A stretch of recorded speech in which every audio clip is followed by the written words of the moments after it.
Okay, welcome back everybody. This is video 2. Quick apology about the sound for the last one. Hopefully you managed to hear it okay, and the sound's a little bit better on this one. So I've got the class game on page 37. You've had a listen to it and you've also got some of the context, a bit of the background. Let's start with the macro, so with my intention colour. Make sure we've got an overview of some of the core form and structural choices that the poet has made. So first one, like we were saying with half cast, is this is a dramatic monologue.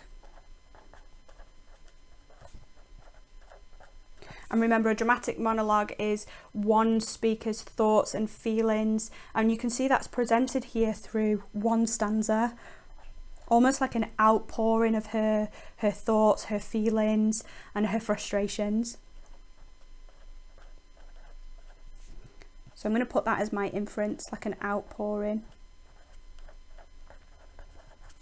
It is written in free verse, but you will spot throughout this poem, and we will pick up on them, there are points when the rhyming couplets are used, and that really does emphasise her accent. So she does use this on purpose to emphasise that pride in her accent.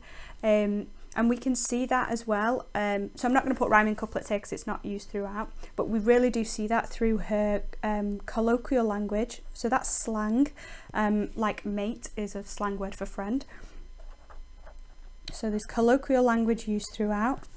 And as we found with half cast, we've also got dialect, and it's written phonetically. And again, all of that is about pride. That all links to the intention of showing pride of where she comes from and who she is. So dialect, accent of a region, of an area, so that's a Liverpudlian accent, and then it's written phonetically. That's when it's written, how it's said, and again that's all about the emphasis and pride. So it is worth noting that this all links to pride. We do have a refrain that runs throughout this poem, but we'll note that as we go through and have a look at it in a little bit more detail. Okay, so let's start with the vocabulary used in the title, which is always a really good place to start. So I'm going to use my vocabulary colour. And I think we get the sarcasm almost straight away. I find this contrasts quite well with Belfast Confetti as a title as well, where confetti and game, they seem quite nice things almost, or humorous or light, but actually the intention of those is much darker. So when it comes to a game, let's put some inferences. So something that is quite childish maybe, but it definitely has those undertones of competition. And that's competition between the classes, competition between, there's a winner and a loser, and quite definitely she's defining the working class as being the losers of this society.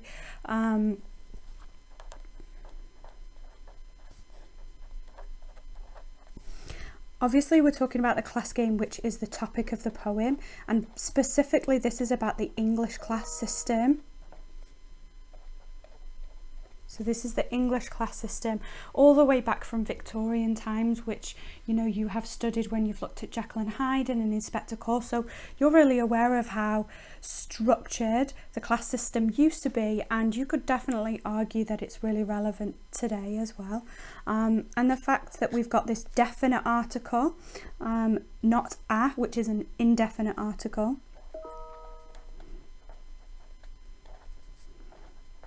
There's only one class system, and it almost makes you think like you can't jump to another one, you can't escape, you can't be anywhere else, you can't choose anywhere else. So it's almost like this is a game that you're forced into. You're forced to compete, you're forced to take part, and you don't have a choice of moving anywhere else. Okay, so let's use our structure colour to move on and pick up the refrains, which I talked about before. So it's worth highlighting those overall. So the refrain is in the form of a question. So we get it 3 times. How can you tell what class I'm from? How can you tell what class I'm from? How can you tell what class I'm from? So even though this is one stanza, we still have the refrain, which provides the sections of this poem, the contrast that the poet presents in each of these sections, okay? So let's label this at the side here, that these are all refrains. Now a refrain is like a repeated line throughout the poem, gives it that structure, divides up these little sections for the contrast that she'll present. It's presented as questions, and I think that's where the challenge is. How can you tell what class I'm from? So we've definitely got a speaker who seems to be speaking to someone of a higher class. How can you tell? So this almost like in What Were They Like, we've got two people, we've only got one person speaking here and the other person is just listening. So you is second person, and we've clearly got someone who is middle or upper class that they're speaking to. There's defiance and anger here, I think, in that question. How can you tell? It's accusatory, and I think you can see the parallels with half caste as well, which is like, excuse me, standing on one leg, I'm half caste. I think you can see the parallels. How can you tell? Excuse me. There's that kind of defiant like wanting someone's attention, and there's anger behind that line.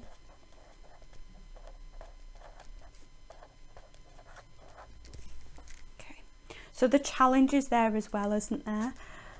It's a challenge in that question. How do you know? How can you tell what class I am? And it sets up the fact that there are so many stereotypes, and that's the intention, isn't it? That essentially the way people tell what class you're from is because we have such labels and judgments and stereotypes that we put on people based on materials that people have, and also the way people talk. So I think intentionally sets up the fact that we live through stereotypes.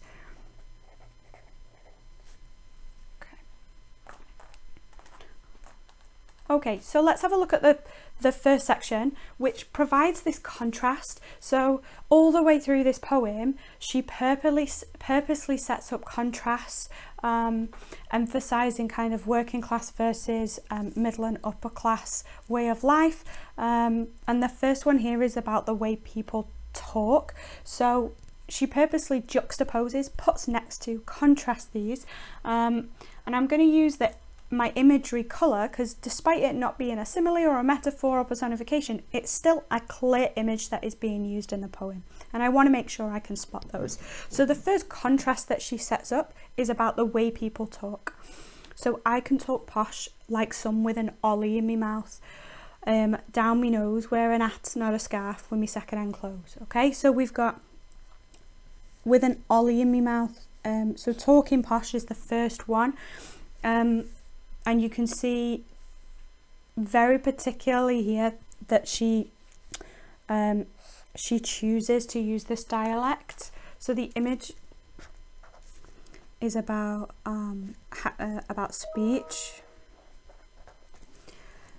and it's emphasized through the phonetic language here about the way she talks. And there's the pride, so the purposeful use of the phonetic with an ollie in me mouth. And again, she does it down here. Instead of saying hat, she drops the H's, is to show that pride.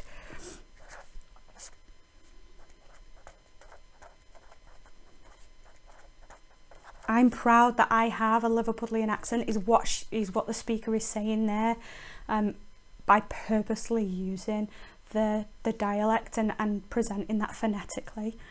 And we clearly get the contrast, don't we, set up with the use of clothing, the scarf and the second-hand clothes, the fact that her life is much more difficult. This is my vocabulary colour, by the way.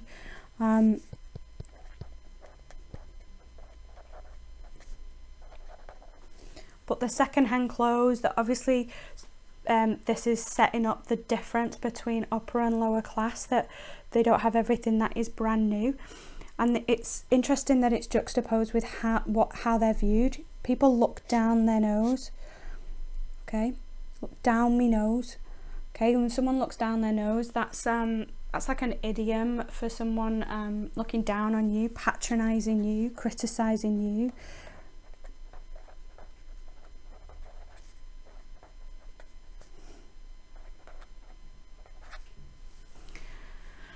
And I think that's emphasised even more with this this verb here. Why do you always wince? This is quite an important choice here, because this is how other people make her feel. Why do you wince when you hear me say ta-ra to me ma? So this use of this verb here is about the impact on how she sees people react to her. Because when people wince, they're cringing, and she's feeling, again, looked down on, patronised, judged, segregated. But I think there's a challenge here, because what comes after it is she wants the listener, this middle class person that they're speaking to hear her use her accent. So almost like a challenge by saying, well, you're going to wince when I say ta-ra to me ma, because she knows that she's using her accent, and probably challenging here. And I think in return, not just challenging the listener, but challenging us as the reader of the poem. Do we judge based on an accent like a Liverpudlian accent? Are we judgmental? I think it's making us step back and question our own stereotypes and our own prejudices and how we make other people feel.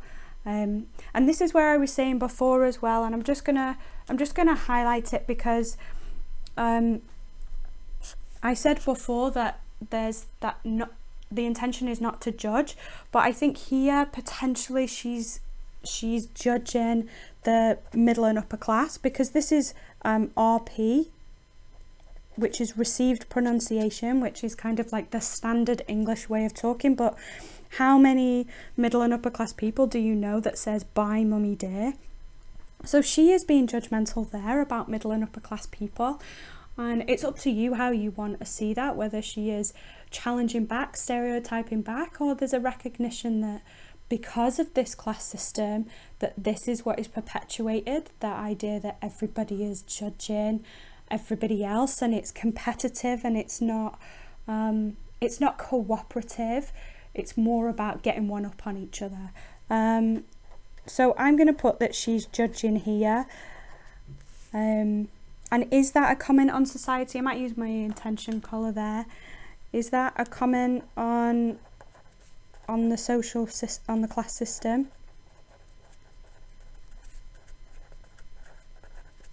Okay, I'll break there and we can have a look at the next section in the next video.